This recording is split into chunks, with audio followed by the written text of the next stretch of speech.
এই যে অভিষেক বন্দ্যোপাধ্যায়ের পিএ সুমিত রায়, যার বিরুদ্ধে এত টাকার প্রতারণার অভিযোগ, জালিয়াতির অভিযোগ, সেই সুমিত রায় আসলে কোথায়?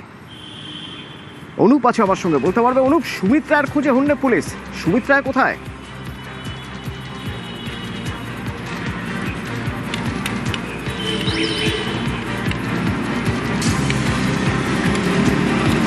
অনুপ কি আমার কথা শুনতে পাচ্ছ? হ্যাঁ অনুপ, সুমিত রায়ের খোঁজে তো হন্যে হয়ে ঘুরছে পুলিশ, সুমিত রায় কোথায়? ইতিমধ্যেই পশ্চিম মেদিনীপুর জেলা পুলিশের পক্ষ থেকে অভিষেক বন্দ্যোপাধ্যায় আত্মসহায়ক সুমিত রায়, তার খোঁজে কিন্তু বিভিন্ন জায়গায় খোঁজ করা হচ্ছে এবং জেলা পুলিশের পক্ষ থেকে একদিকে কলকাতা পুলিশ, অন্যদিকে বিধাননগর পুলিশ, দুটো ক্ষেত্রে কিন্তু অ্যালার্ট করা হয়েছে। তার কারণে জমি জালিয়াতির ক্ষেত্রে যে মামলা হয়েছিল, পরবর্তী ক্ষেত্রে যে প্রাক্তন বিধায়ক গ্রেপ্তার হয়, সেই সূত্র ধরেই কিন্তু যে নাম উঠে এসেছিল অভিষেক বন্দ্যোপাধ্যায়, যিনি আত্মসহায়ক সুমিত রায়, তার নামে যখন আজকে দেখা যায় যে অভিষেক বন্দ্যোপাধ্যায়ের বাড়ি, সেখানে যেমন খোঁজে আসে জেলা পুলিশের পক্ষ থেকে, পাশাপাশি অভিষেক বন্দ্যোপাধ্যায় বাড়িতে তল্লাশি করা হয় সুমিত রায় বর্তমানে কোথায় রয়েছে তার খোঁজ করার জন্য। এবং জেলা পুলিশের পক্ষ থেকে ইতিমধ্যেই কলকাতা পুলিশ, অন্যদিকে বিধাননগর পুলিশ, দুটি ক্ষেত্রেই অ্যালার্ট করা হয়েছে। তাদের network location, tower location Sumit রায়ের কোথায় রয়েছে এই গোটা বিষয় খতিয়ে রাখা হচ্ছে। অর্থাৎ সুমিত রায়ের খোঁজে, অভিষেক বন্দ্যোপাধ্যায় আত্মসহায়ক সুমিত রায়ের খোঁজে অন্য হয়ে পুলিশ খুঁজছে, এমনটা বলা চলে। সেই জন্য জেলা পুলিশের পক্ষ থেকে একদিকে বিধাননগর পুলিশ, অন্যদিকে কলকাতা পুলিশ, দুটি ক্ষেত্রেই কিন্তু অ্যালার্ট করা হয়েছে। যদি তার কোনো খোঁজ পায়, যাতে সঙ্গে সঙ্গে পুলিশকে জানানো হয়, তাকে আটক করা হয়। কিন্তু এখনো পর্যন্ত সুমিত রায়ের কোনো বর্তমান টাওয়ার লোকেশন খোঁজ এখনো পর্যন্ত পুলিশের পক্ষ থেকে পাওয়া যায়নি, এমনটাই বিধাননগর পুলিশের পক্ষ থেকে স্পষ্ট করা হয়েছে। কোনো খোঁজ মেলেনি সুমিত রায়ের এখনো পর্যন্ত। শালবনী থানার পুলিশ তারা কালীঘাটে গিয়েছিল অভিষেক বন্দ্যোপাধ্যায়ের বাড়িতে, কিন্তু এখনো পর্যন্ত কোথাও সুমিত রায়কে পাওয়া যাচ্ছে না। কিন্তু এই যে সুমিত রায়, এত কেলেঙ্কারি, এত টাকা সে তুলেছে বাজার থেকে, এর হদিশ পুলিশ পেল কিভাবে, কার থেকে? ঝাড়গ্রাম থেকে সরাসরি রাজু আছে আমার সঙ্গে। রাজু,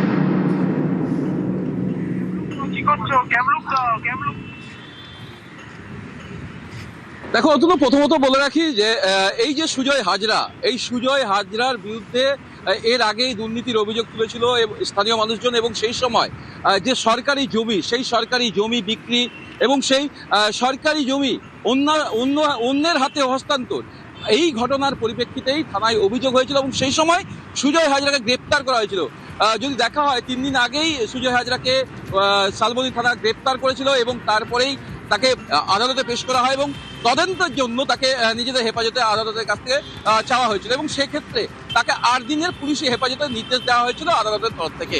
এবং আদালতের তরফ থেকে 8 দিনের পুলিশি হেফাজতে নিয়েই পুলিশ তদন্তের জন্য এই সুজয় হাজরার সাথে যে তার যে জমি সংক্রান্ত বিষয় এবং বিভিন্ন যে দুর্নীতির অভিযোগ উঠে আসছিল, সেই সংক্রান্ত বিষয় নিয়ে তাকে যখন জেরা করা হয়, সেই সময় অভিষেক বন্দ্যোপাধ্যায়ের যে পিএ, তার নামও উঠে আসে।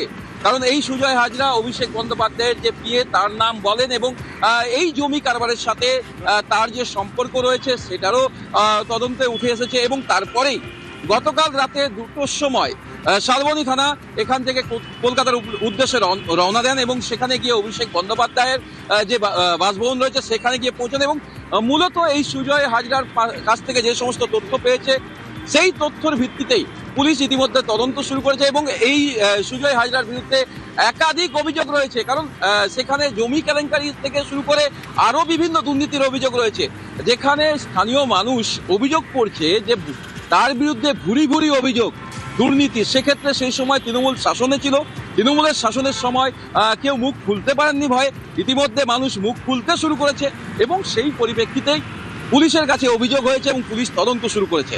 অতনু, ধন্যবাদ রাজু, ধন্যবাদ। মেদিনীপুরের প্রাক্তন বিধায়ক সুজয় হাজরা, তাকে গ্রেপ্তার করে পুলিশ। তার বিরুদ্ধে অভিযোগ কি? জাল নথি বানিয়ে সরকারি জমি বিক্রির অভিযোগ, সরকারি জমি হাতিয়ে প্রমোটিংয়ের অভিযোগ, এবং যখন তৃণমূলের জেলা সভাপতি ছিলেন তখন প্রতারণার অভিযোগ। কীরকম না, কারখানার জমি দেওয়ার নামে ব্যবসায়ীর থেকে টাকা হাতানোর অভিযোগ। এছাড়াও আরও 9টি ধারায় মামলা রয়েছে। এরপর যখন সুজয় হাজরাকে হেফাজতে নিয়ে, পুলিশ হেফাজতে নিয়ে তাকে যখন জিজ্ঞাসাবাদ করে, সেখান থেকে বেরোয় একটা নাম, সেই নাম হলো সুমিত রায়। সুমিত রায় কে? অভিষেক বন্দ্যোপাধ্যায়ের আত্মসহায়ক, যাকে এখন শালবনী থানার পুলিশ খুঁজছে। এটা 2021 সালে যখন উনি জেলা সভাপতি, সেই সময় যে কমপ্লেনেন্টের অভিযোগ যে কমপ্লেনেন্টের কাছে 10 লাখ টাকা নিয়েছিল শালবনী অন্তর্গত কোনো জায়গা তাকে কারখানা করার জন্য করে দেবে বলে। সে টাকাও ফেরত দেয়নি আর জায়গাও সে পায়নি।